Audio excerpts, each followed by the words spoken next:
Ok les gars, bon ça fait longtemps que j'ai pas enregistré une vidéo, désolé pour le décor assez sombre, je n'ai pas d'autre endroit actuellement pour tourner la vidéo. Pour vous faire un petit update, j'ai complètement changé ma manière de trader, j'ai été rentable en day trading et j'ai déjà montré les résultats sur Insta et aussi sur cette chaîne YouTube. J'ai décidé de switcher en swing parce que ça fera l'objet d'une autre vidéo, mais parce que je voulais m'orienter vers une vie euh, où le trading n'était pas l'activité principale, bien que c'est mon revenu principal, euh, mais je voulais pouvoir voyager, faire du sport, lancer d'autres projets, je suis sur pas mal d'autres projets aussi en même temps, mais je voulais aussi pouvoir trader. En gros, je voulais pas être esclave de 15h30 l'ouverture américaine et les 2-3 heures qui suivent l'ouverture américaine. Moi, je voulais pouvoir construire des rapports économiques, avoir une vision swing et déclencher des positions et puis quotidiennement prendre l'information pour pouvoir manager mes positions. Donc je me suis formé, j'ai payé des mentors sur le marché américain. J'ai récolté pas mal d'infos que j'ai condensées en plusieurs documents. J'ai décidé de vous partager certaines de ces informations, forcément pas tout. Si ça intéresse certaines personnes, je pourrais aller un peu plus loin en faisant de nouvelles vidéos. Donc dites-moi si vous êtes intéressé par ça. Et là, l'objectif, ça va être de condenser les informations que j'ai pu avoir sur, là en l'occurrence, l'économie américaine et le dollar pour pouvoir vous faire une vidéo. C'est comme une sorte de mini-formation, donc je vais attendre de vous que vous preniez des notes comme si on était à l'école, comme si on était à la fac. Prenez des notes, c'est super important, prenez des notes. Moi, ce que j'ai fait là pour construire ce fichier, c'est prise de notes et je condense ces notes sur Claude. Comme ça, je peux vous faire un support aussi qui est plus ou moins propre. Donc je vais vous partager le support, on va le lire ensemble. Il y a parfois certaines informations que Claude me met qui ne sera pas annotées, que je vous dirai de toute façon. Et on va commencer dès maintenant. Ok, donc on commence directement, on se retrouve sur le fichier. On va parler sur cette vidéo de l'économie américaine et du dollar américain. Donc c'est dans une approche qui est swing. Forcément, pour ceux qui vont trader avec une temporalité plus faible, ce sera les mêmes informations, mais appliquées à des time frames plus faibles. Donc on va commencer directement. Comprendre l'économie américaine, c'est une condition préalable à toute lecture rigoureuse des marchés financiers. Les États-Unis occupent une position unique dans le système économique mondial, leur monnaie est la devise de réserve internationale, leur marché boursier concentre la moitié de la capitalisation mondiale et leurs données macro déclenchent des réactions en chaîne sur l'ensemble des actifs, donc indices, devises, matières premières, obligations. Ce document est organisé en 12 sections, on va faire les 6 premières sections sur cette vidéo, et chaque section expose les fondements théoriques d'une notion, l'enrichit de données chiffrées et de représentations visuelles. À chaque fois, on va conclure par un encart opérationnel synthétisant son intérêt dans le trading, donc son intérêt dans un contexte de trading intraday ou swing sur les indices US en session américaine. Hop, je vais juste rajouter ça. L'économie américaine. L'économie américaine, donc l'économie des États-Unis, c'est la plus importante du monde en termes de produit intérieur brut, le PIB. Je mets pas la définition du PIB ici, je pense que vous devez la connaître. En 2023, l'économie américaine, ça représente approximativement 25% du PIB mondial. C'est énorme. Alors ce chiffre peut varier, mais c'est stratosphérique. 25% de l'économie mondiale vient seulement des US. Un quart de la production de richesse de la planète, même si cette donnée peut varier selon les années et les méthodologies de calcul. 25%, alors ça il faut le noter, pour comprendre vraiment le poids des États-Unis dans l'économie mondiale, vous mettez 25% à peu près, en fonction des années. Cette domination, elle a plusieurs piliers. Donc la puissance économique américaine repose sur 3 piliers structurels qui se renforcent mutuellement et créent ce que les économistes appellent un avantage cumulatif. On a d'abord le NYSE, donc le New York Stock Exchange, la plus grande place boursière du monde en capitalisation devant le Nasdaq. Le système bancaire américain, pareil, il bénéficie d'une stabilité institutionnelle qui est reconnue. C'est le système bancaire le plus solide au monde. Il est encadré par la Fed, donc la réserve fédérale, la banque centrale américaine. Et les obligations d'État américaines, les bons du Trésor, sont considérés comme l'actif sans risque de référence mondiale, ce qui attire en permanence des capitaux étrangers vers l'économie américaine et ce qui forcément soutient structurellement le dollar. Parce que quand tu veux investir dans des actions américaines avec tes euros, tu achètes sur tes plateformes d'investissement, par exemple du Nvidia, mais tu peux pas acheter ton Nvidia avec de l'euro. Tu as un transfert qui se fait en dollars, donc ça soutient le dollar. Pareil pour les bonds, quand tu veux acheter des obligations d'État américaines, tu ne peux pas les acheter avec tes euros, donc tu vas les acheter avec tes dollars, donc tu vas convertir tes euros en dollars, tu vas faire un swap.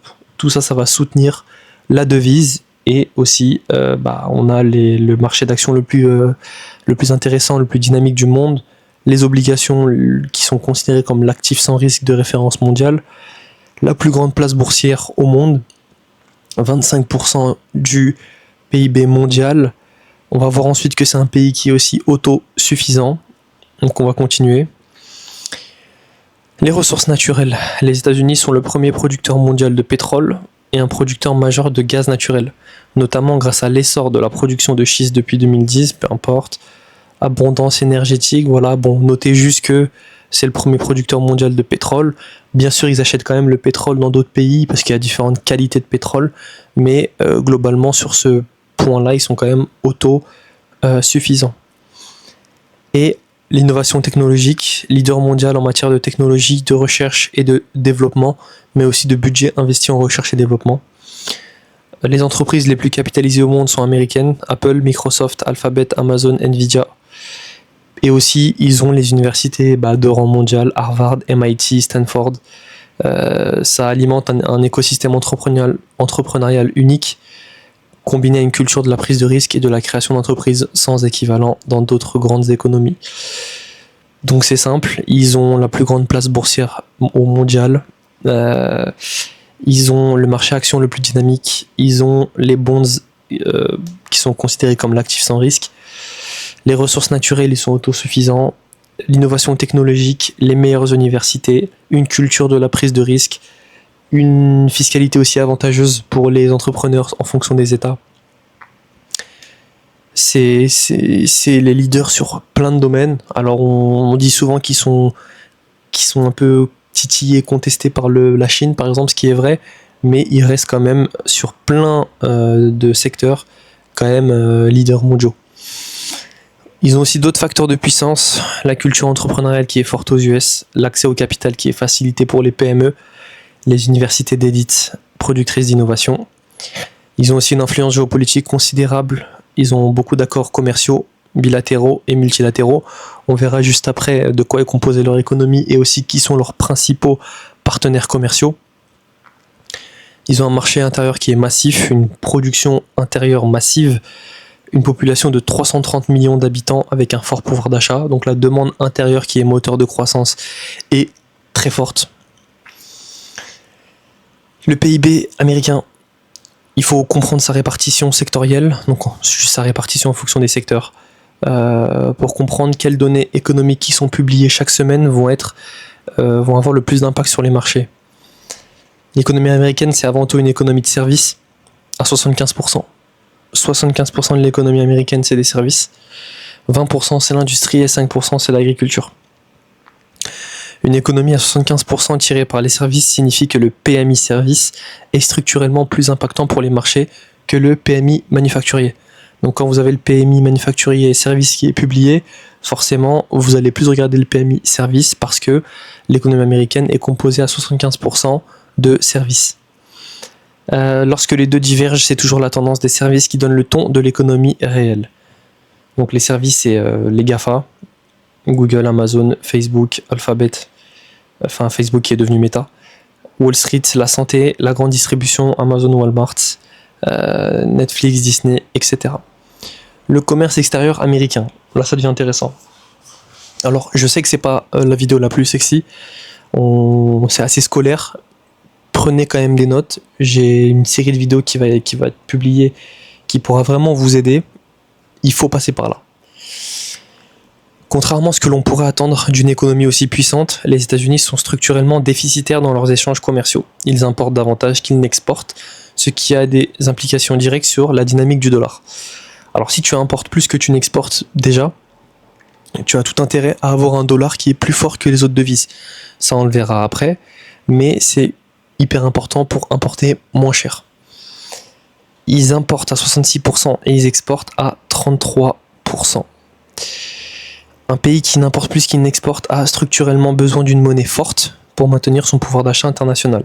C'est l'une des raisons pour lesquelles les US ont intérêt à maintenir un dollar relativement fort. Donc quand on dit un dollar qui est fort, c'est un dollar fort par rapport aux autres devises. Principaux partenaires à l'importation, on a la Chine à 21%, principalement pour de l'électronique, du grand public. Donc électronique grand public, c'est tout ce qui est téléphone, PC, etc. Textile, équipement, le Mexique et le Canada à 13%, donc c'est des pays frontaliers. Ça facilite les exportations, donc les véhicules, pièces auto, pétrole, gaz pour le Canada. Donc je ferai peut-être une vidéo rapide sur l'économie canadienne, mais il faut savoir que ils exportent énormément de pétrole et de gaz. Ils ont le dollar canadien, c'est ce qu'on appelle une commodity currencies, donc c'est une monnaie qui est fortement influencée par les ressources naturelles du pays et par la demande. Le Japon à 5% et autres, donc à 48%. La Chine à 21%, c'est ce qu'il faut noter, c'est énorme. C'est ce qui se passe en Chine aura des grosses répercussions sur l'économie américaine. Et pour les principaux partenaires à l'exportation, on a le Canada et le Mexique, forcément les pays frontaliers, comme pour les importations, la Chine, le Japon et autres. Donc pareil, un véhicule, machines électroniques, produits agricoles, etc. Ce qu'il faut retenir, c'est que la Chine, c'est le partenaire commercial le plus influent pour le dollar. Elle pèse énormément au niveau des importations, à 21% comme on l'a vu, et des exportations. Donc une dégradation de l'économie chinoise va se transmettre, va se répercuter rapidement sur l'économie américaine et donc sur le DXY. Le DXY, pour ceux qui ne savent pas, c'est l'indice de force du dollar par rapport à d'autres devises. Le Canada représente 18% de ses exportations, mais a un impact moindre sur la devise en raison de la nature de ses échanges.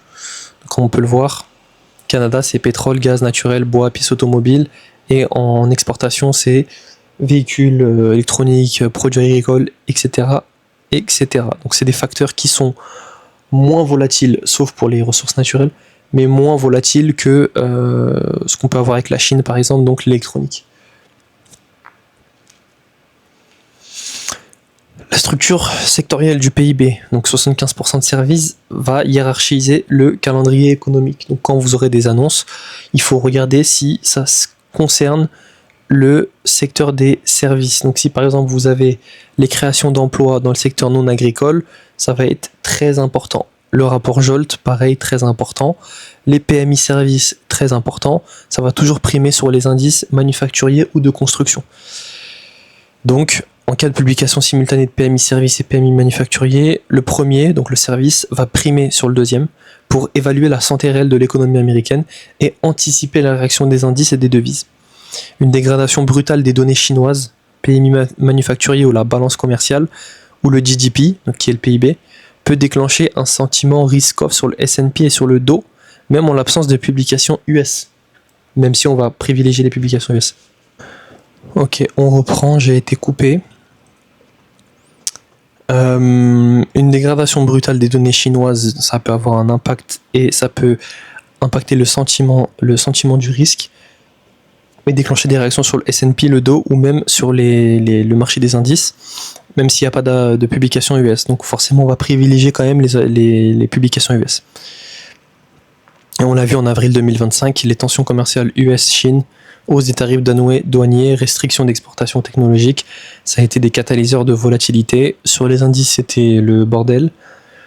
Il faut les anticiper, il faut savoir aussi se tenir à l'écart lors de ce genre de période, parce que moi, par exemple, en avril 2025, lors des tensions US-Chine, j'ai perdu 450 000 de funding. Donc il faut être faut savoir s'asseoir sur ses mains dans ces moments-là. Deuxième partie, les marchés boursiers américains. Les marchés actions américains exercent une influence disproportionnée sur l'ensemble du système financier mondial. Leur capitalisation totale représente 50% de la capitalisation boursière mondiale. Une part dominante qui n'a pas d'équivalent parmi les autres économies développées. Donc le NYSE, le New York Stock Exchange, c'est 25% de la capitalisation mondiale. Le Nasdaq, c'est 22%. Et le reste du monde, c'est 53%. Donc les marchés boursiers américains, ça représente 50%, un peu moins, des marchés boursiers mondiaux. Donc le New York Stock Exchange regroupe les grandes entreprises industrielles, financières, de consommation. Nasdaq, lui, cotation privilégiée des entreprises technologiques. L'afflux permanent de capitaux étrangers vers ces marchés crée une demande structurelle de dollars américains. Un investisseur européen ou asiatique souhaitant acheter des actions Apple ou Microsoft doit d'abord acheter du dollar, ce qui constitue un pilier de soutien chronique au dollar. Le dollar américain, troisième partie. Vous voyez, ça avance assez vite, donc n'hésitez pas à prendre des notes. Sur les prochaines vidéos, j'essaierai d'aller un peu plus lentement. Le dollar américain, c'est la devise la plus échangée au monde. Il intervient dans environ 85% du volume quotidien des transactions de change mondial. 85% du volume de transactions de change, c'est du dollar. Selon la BRI, cette omniprésence ne résulte pas d'un hasard géopolitique, elle est le produit d'un ensemble de mécanismes économiques qui se renforcent mutuellement depuis la fin de la Seconde Guerre mondiale et depuis la conférence de Bretton Woods. Donc notez, 85% du volume de transactions de change mondial implique le dollar et 60% des réserves de change mondial sont libellées en dollars. Pourquoi le dollar domine? C'est la monnaie de réserve mondiale. Toutes les grandes banques centrales du monde détiennent une partie significative de leurs réserves en dollars américains. Cette pratique remonte aux accords de Bretton Woods et s'est maintenue après la fin de la convertibilité de l'étalon or en 71, donc du dollar adossé à l'or, confirmant ce que l'économiste Barry Eichengreen appelle le privilège exorbitant des USA. Détenir des dollars comme réserve de change implique d'entretenir une demande structurelle permanente pour la devise américaine. C'est ce qui soutient, c'est un des facteurs pour lequel le dollar américain est autant soutenu. Il y a aussi les échanges mondiaux, les échanges commerciaux internationaux. Donc une part majoritaire du commerce international est facturé et réglé en dollars, y compris entre des pays qui n'impliquent pas directement les États-Unis. Par exemple, un achat de pétrole entre la Russie et la Chine peut se faire en dollars. Cette pratique découle du fait que toutes les économies disposent d'une dollar en réserve, ce qui en fait la langue commune du commerce mondial. Donc vu que toutes les économies ont des réserves de change en dollars, c'est beaucoup plus facile de faire des transactions en dollars entre pays, même s'il n'y a pas les USA, parce que tout le monde a du dollar dans ses réserves. Ce qui soutient le dollar, c'est aussi les actifs mondiaux cotés en dollars, donc l'or, XAU-USD, le pétrole, US Oil, brut, l'argent et de nombreuses matières premières agricoles sont cotées, échangées en dollars sur les marchés internationaux. Cette convention crée une demande mécanique de dollars pour toute transaction sur ces actifs, quelle que soit la nationalité des contreparties. Mais aussi le système de PEG au dollar. Un certain nombre de pays ont choisi d'arrimer leur monnaie nationale au dollar américain à un taux de change fixe. C'est ce qu'on appelle le PEG. To peg en anglais, fixé. La monnaie locale voit alors sa valeur maintenue constante par rapport au dollar, quelles que soient les fluctuations de change mondiales. Exemple concret, le dirham des Émirats Arabes Unis, l'AED, est PEG à 3,67 pour 1 dollar américain depuis 1997. Si le dollar perd 3% face au yen japonais, le dirham perd 3% face au yen japonais, parce qu'il suit mécaniquement le dollar. On va voir les avantages et les inconvénients. Premier avantage, c'est la stabilité. Ça réduit les fluctuations de change, sécurise les échanges commerciaux et les plans d'investissement pour les investissements étrangers. Le commerce, ça simplifie les transactions internationales. Toute économie détenant des dollars peut commercer directement, par exemple avec les Émirats Arabes Unis.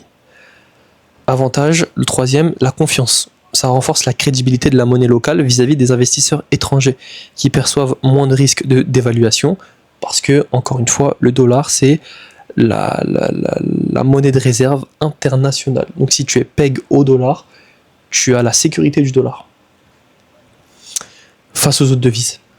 Premier inconvénient par contre, l'autonomie. Tu perds le contrôle de ta politique monétaire, tu peux pas baisser les taux indépendamment si l'économie en a besoin parce que tu es lié au dollar. L'inconvénient, c'est le désalignement. Si l'économie locale diverge structurellement de l'économie américaine, maintenir le PEG peut créer des déséquilibres macroéconomiques. Et enfin, les réserves. Maintenir le peg nécessite des réserves de dollars suffisantes pour intervenir en cas de pression sur le taux de change. Donc ça t'oblige à conserver une grosse partie de tes réserves nationales en dollars pour pouvoir intervenir pour soutenir ta devise. Donc le volume permanent de l'USD, donc on a dit que c'est 85% des transactions mondiales, ça génère de la volatilité à n'importe quel horaire. Donc toutes les sessions sont volatiles pour le dollar, même si la session américaine, elle est beaucoup plus volatile parce qu'il y a les institutionnels qui entrent sur le marché. Donc ça va être la fenêtre optimale pour exécuter des positions. Donc on a dit que le dollar c'est un actif risk off, mais c'est pas automatique. Ça va dépendre de la conjoncture économique américaine. Si le sentiment de risque vient des USA, à ce moment-là, le dollar ne peut ne pas prendre sa casquette de valeur risk off. Donc si la crise de confiance émane de l'économie américaine elle-même, crainte de récession US, crise bancaire, le dollar ne va pas prendre sa casquette de risk off, donc de valeur refuge, et peut aussi baisser en même temps que les indices. Même si généralement il y a une décorrélation entre les indices et le dollar. Donc il faut toujours se poser la question d'où vient le sentiment de risque. S'il ne vient pas des États-Unis, à ce moment-là le dollar va être un actif risk off. Par exemple, invasion de la Russie en Ukraine, à ce moment-là le dollar a pris de la valeur. Si par contre le sentiment de risque provient des États-Unis, le dollar ne prendra pas de valeur en cas de sentiment risk off. On va faire que 3 points, on va s'arrêter là. Je parle assez vite, j'attends vos retours sur cette vidéo. Pour les prochaines, je prendrai peut-être un peu plus le temps. Donc n'hésitez pas à me faire des retours là-dessus. Et on pourra continuer sur l'explication de la Fed, les politiques monétaires et l'indice des dollars.